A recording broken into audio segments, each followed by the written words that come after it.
Hello everyone, I am Nisha. Today we would be performing very first experiment of environmental chemistry, that is alkalinity. So alkalinity is a double standardization titration. In this, first you would be determining normality of sodium hydroxide by using oxalic acid, and oxalic acid is basically a primary standard of normality of oxalic acid is 0.1 normal. So what we will do first we will take oxalic acid and burette, and we will take 0.5 ml of NaOH in conical flask. So keep it in mind whenever you are doing standardization, use small conical flask because we are taking very less volume for that. Then by this titration we will get normality of NaOH. Then with normality of NaOH we will find out normality of H2SO4, which is our second part of titration. So now I will begin with first standardization, that is standardization of NaOH. So here I have taken 5 ml of NaOH, and in burette, as I have already told, I have taken oxalic acid. In this I will add reagent, which is phenolphthalein. All the procedure is already given to you, so you can refer names of whichever reagent we are using from that procedure. So in 5 ml of NaOH, now I am adding 2-3 drops of phenolphthalein indicator. See, now it is pink. So here color change is pink to colorless. Do the titration slowly, drop by drop.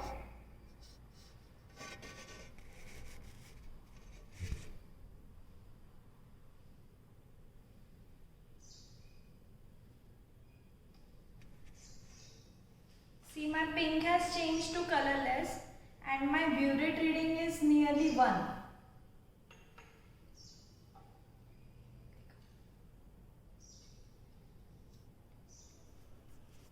My burette reading is nearly 1. For more accuracy,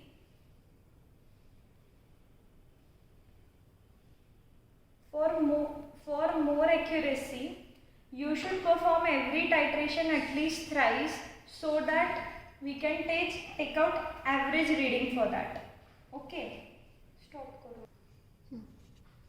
So now once your standardization is over, what you have to do is wash your burette. Take empty oxalic acid from your burette and wash it. I have already washed it with tap water. Now I am washing it with distilled water. Never forget to wash your glasswares with distilled water.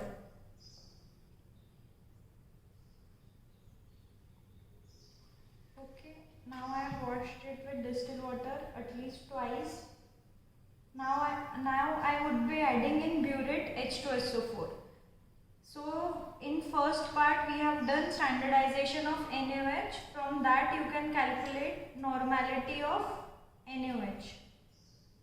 Now we have to determine what is normality of H2SO4. For that we are doing standardization of H2SO4. And always remember one thing, whenever you are taking colorless liquids or colorless reagents, in burette its meniscus should be lower meniscus, and always keep your burettes at eye level. See, here I have taken it on my eye level and the meniscus is lower meniscus. For colorless liquids it is lower meniscus, and for color liquids it is upper meniscus. Okay, so I have washed my conical flask as well. Never skip this step. It will affect your results because. Now I would be taking, with the help of pipette, I am taking 10 ml of NaOH in conical flask. In first step we have taken 5 ml, now I am taking 10 ml. So now I am taking 10 ml of NaOH in conical flask. Again I am using small conical flask because liquid is very less.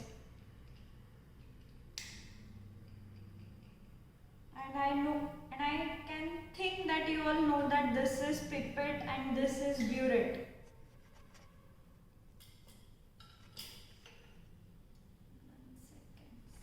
Okay, now here also our color change would be from pink to colorless. Now I have taken volume 10 ml of NaOH and in burette I have taken H2SO4. Now in this I am adding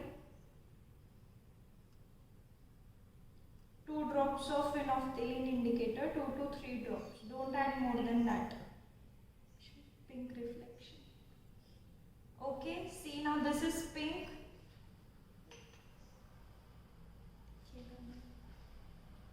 Now again I will start titration drop by drop until the pink color changes to colorless.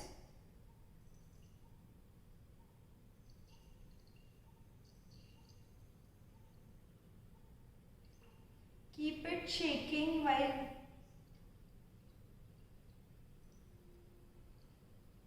performing the titration. Always keep your conical flask. See now it has become light pink. Now soon it will be changing to colorless.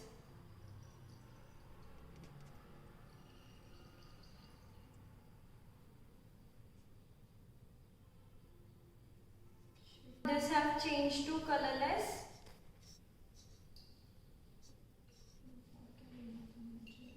You have to repeat this particular titration thrice so you can take out average reading while calculation. And one more thing, whenever you are performing titration, always fill your burette first before adding indicator in this.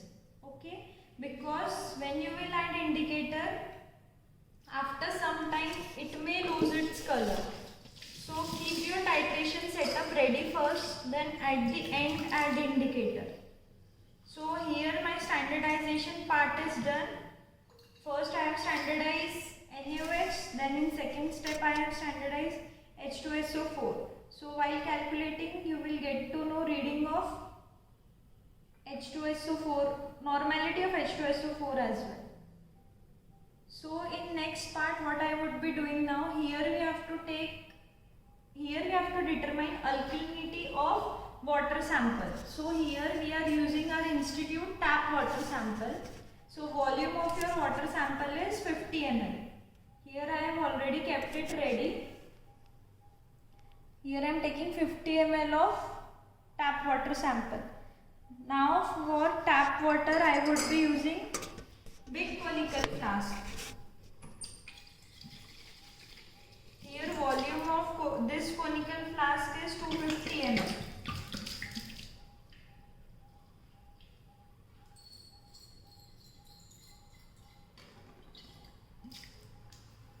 Why I am not using this conical flask? Its volume is 100 ml, but still I am using big conical flask here because we have to shake while we are performing the titration.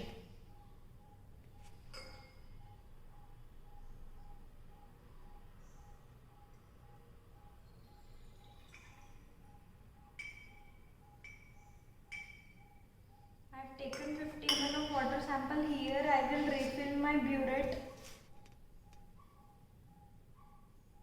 with H2SO4 again, keeping it at my eye level.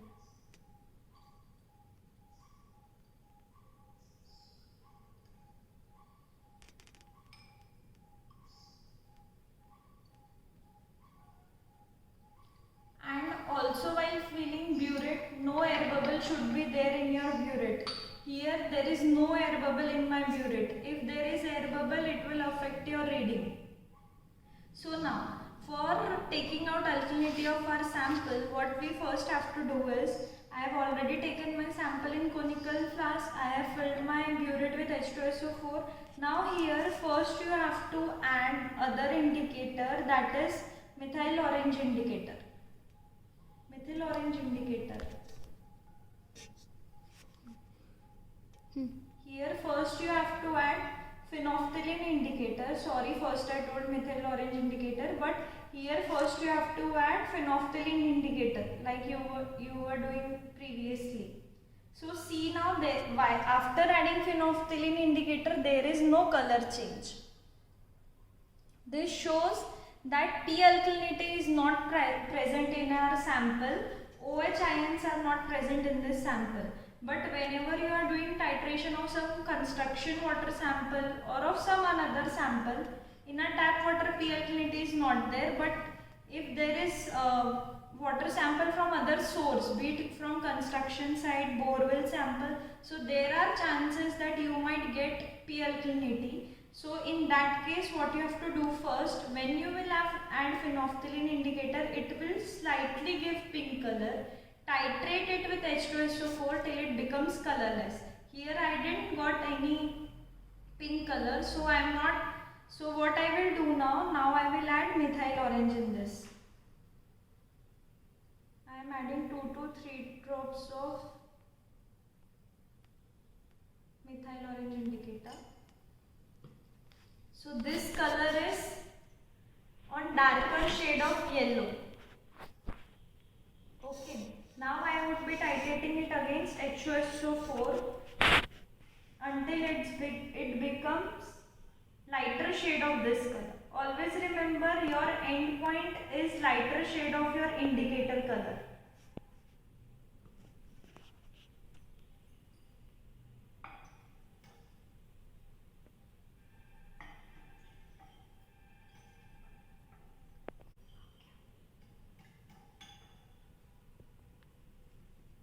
I got orange color, which is lighter shade of methyl orange indicator. While we were using phenolphthalein, we were getting color change colorless because phenolphthalein is colorless indicator. Here we are using methyl orange, so we got lighter shade of methyl orange here. So this is your end point. Further part we will explain you in calculation part. Okay, now coming to the second part.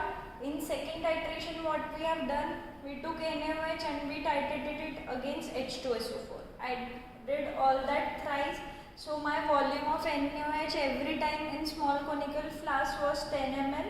I got 10.1 as my first burette reading, then 10 in second, then 10 in third. So I took average. My average was nearly coming 10, so I took my reading as 10. So this is my volume of H2SO4. Okay. Now calculation part. Again we are using the same formula, that is N2V2 is equals to N3V3. N2 normality of N2 part is for NaOH like we have done in previous one, and N3 part is for H2SO4. So we got 0.02 normality from first calculation. So I am using that normality, and my volume was 10, which I took in conical flask, so I wrote here 10. Now for H2SO4 we have to find out normality, and our final burette reading which we got was 10. So here I took V3 as 10. Again it is very simple calculation.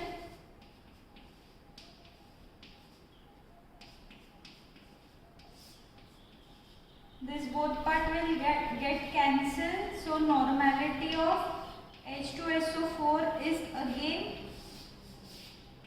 0.02 normal. So now coming to the final part of our calculation. So it is basically, for your understanding, I have written it in two parts. P alkalinity as mgl as mg per liter of CaCO3. Alkalinity is expressed in mg per liter of CaCO3. So here, what is formula? A into N into 50 into 1000 divided by volume of sample. Here A stands for burette reading which we get after, when we do that titration part after adding phenolphthalein indicator. That portion which you get after sample color changes from pink to colorless. But in our case we didn't got any pink alkalinity. So here we will take our A as 0. So everything will ultimately become 0. So P alkalinity is 0 mg per liter of CaCO3. And one more thing here, 50 is equivalent weight of CaCO3, 1000 is conversion factor of ml into liter, and volume of sample was 50. Now coming to T alkalinity, that is total alkalinity. So here B stands for burette reading which you got. B stands for burette reading which you got while doing titration of your sample. When you add methyl orange indicator till it changed,